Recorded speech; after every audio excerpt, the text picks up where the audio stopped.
Hello' guys, এয়া মই office টাইমত মানে নাস্তা খোৱা নহয় যে, চ' সেইটো কাৰণে অফিচতে লৈ যাওঁ। এয়া পাণ এখন খাব মন গৈছিল, মিঠা পাণ, তাৰপিছত ল'লোঁ।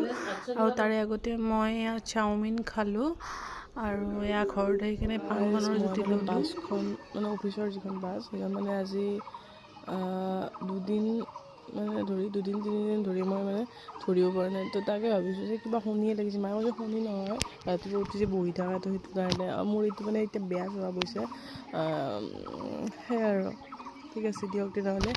এয়া টিফিন, পিছফালে বেগ লৈ ৰেডি। আৰু তাৰপিছতে এয়া অফিচত গৈ নাস্তাটো মই খালোঁ আৰু সেয়া অলপমান নিজক এনেকৈ চাই আছোঁ কেমেৰাত। আৰু এই আলু ভাজি আৰু ৰুটি আৰু স্পেচিয়েল চাহকাপ।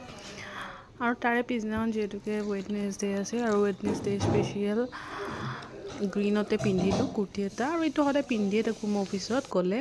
আৰু এয়া মায়ে ক'লে যে ভাতকেইটা খাই যা, আৰু তেনেকৈ ক'লে ভালো লাগে দিয়কচোন। কণী ভাজি, কাচকলৰ চব্জি এনেকৈ আছিল। তাৰপিছত এয়া লাঞ্চত মই ভাত ভাজি খালোঁ। আকৌ ইভিনিং টাইমত এয়া চাওমিন খালোঁ। আৰু এয়া যোৱাকালি স্পেচিয়েল ডিনাৰত আছিল মাছ ভাজি, লোকেল আলু, যিটো শিঙিমাৰীৰ আলু বুলি কয়, তো সেয়া আঞ্জাৰে খালোঁ। আৰু আজি হনুমান জয়ন্তী স্পেচিয়েল, এনেকৈ হনুমানজীক মই সেৱা কৰিলোঁ। আৰু সকলোৰে যাতে ভালে কুশলে যাওক।